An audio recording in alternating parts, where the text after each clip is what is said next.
অতীত সেই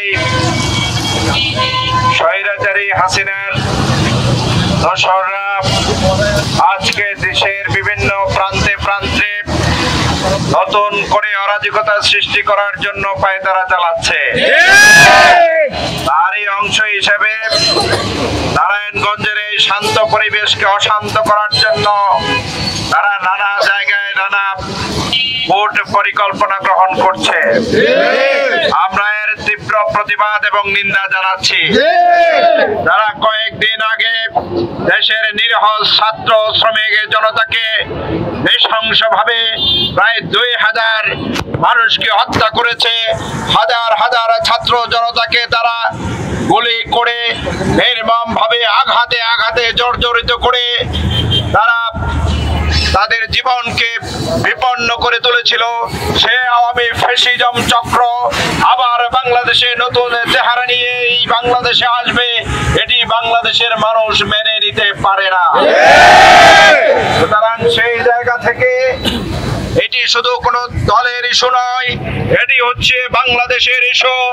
যতদিন পর্যন্ত তাদের বিচার কার্য শেষ না হবে, যতদিন পর্যন্ত বাংলাদেশের মানুষ মনে করবে যে আওয়ামী লীগ রাজনীতি করতে পারবে কি পারবে না সেটি নিশ্চিত করার আগ পর্যন্ত বাংলাদেশে আওয়ামী লীগের রাজনীতি করার সেই অধিকার তারা হারিয়েছে। তারা তিলে তিলে আমাদের এই সমাজের প্রত্যেকটি সেক্টরকে দলীয়করণ করে বাংলাদেশকে একটি বাকশালী রাষ্ট্রে পরিণত করেছিল, একটি অকার্যকর রাষ্ট্রে পরিণত করেছিল। আজকে নারায়ণগঞ্জবাসীকে আশ্বস্ত করতে চাই, এখানে আগের মতো আর কোনো জুলুম শোষণ করবে এরকম কোন চক্রকে আর এখানে নতুন করে প্রশ্রয় দেওয়া হবে না। ন্যায়ের পক্ষে থাকবে, ইনসাফের পক্ষে থাকবে, দেশের মানুষের অধিকার আদায়ের জন্য থাকবে এবং নারায়ণগঞ্জবাসীর পক্ষে থাকবে। তাদেরকে নিয়ে আগামী দিনে আমরা উন্নত, সুন্দর, নিরাপদ নারায়ণগঞ্জ গড়ে তুলতে চাই।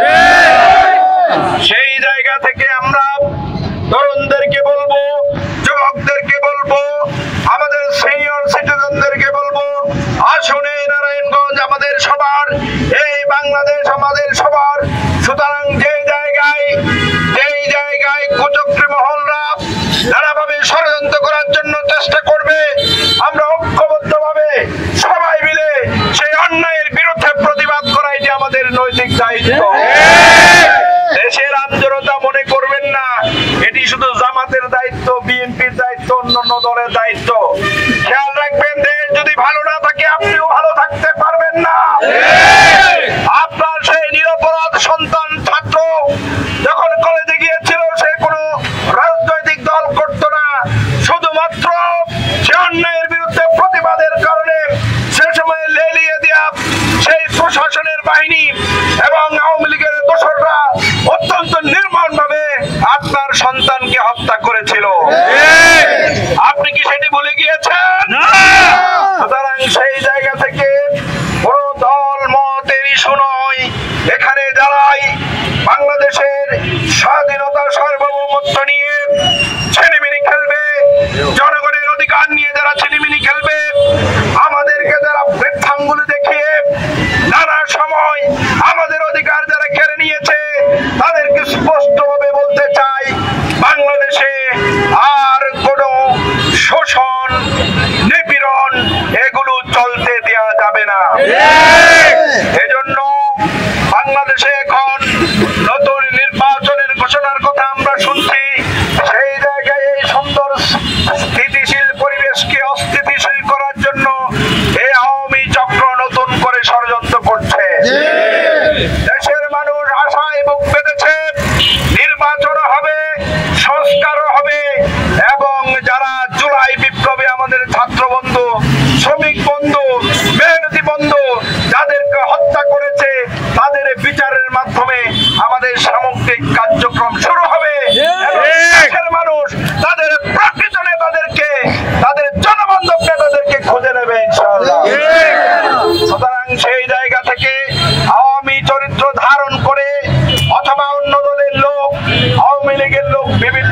ঢুকে ঢুকে কিন্তু আমরা পত্রিকা দেখতে পাচ্ছি তাদের দলকেও স্থিতিশীল করার জন্য চেষ্টা করছে। এর জন্য প্রত্যেক দলকে এভাবে সতর্ক থাকার জন্য আমরা অনুরোধ করব। প্রিয় ভাইরা আমার, দেশের মানুষ অনেক মব দেখেছে, অনেক অশান্তি দেখেছে, অনেক নৈরাজ্য দেখেছে, আর কি সেগুলো দেখতে চায়? সুতরাং সেই জায়গা থেকে আমাদের নেতা ডাক্তার শফিকুর রহমান ডাক দিয়েছেন, এই দেশকে যদি সংস্কার করতে হয়, আমি ব্যক্তি হিসেবে নিজেকে সংস্কার করতে হবে।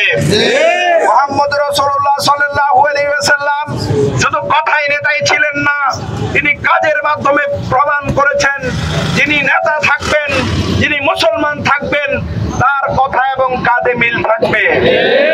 তিনি অন্য মুসলমানকে কষ্ট দিতে পারেন না। কিন্তু আওয়ামী লীগ আমাদের বিভিন্ন বেইডের আলেমদেরকে পর্যন্ত কুক্ষিগত করে তারা নানা ধরনের ফতোয়া দিয়ে আলেম সমাজদেরকে এবং মুসলমানদেরকে নানাভাবে ধর্মীয়ভাবে তারা নির্যাতন চালিয়েছে। সেই জন্য আমরা হুঁশিয়ারি উচ্চারণ করে বলতে চাই, প্রিয় বন্ধুরা আমার, এই দেশটি হচ্ছে আমাদের, এই বাংলাদেশকে আমরা ভালোবাসি।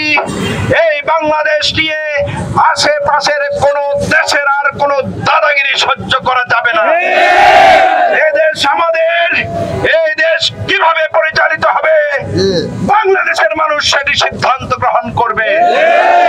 আমরা শ্রমিকের অধিকার চাই, শিক্ষিত মানুষের অধিকার চাই।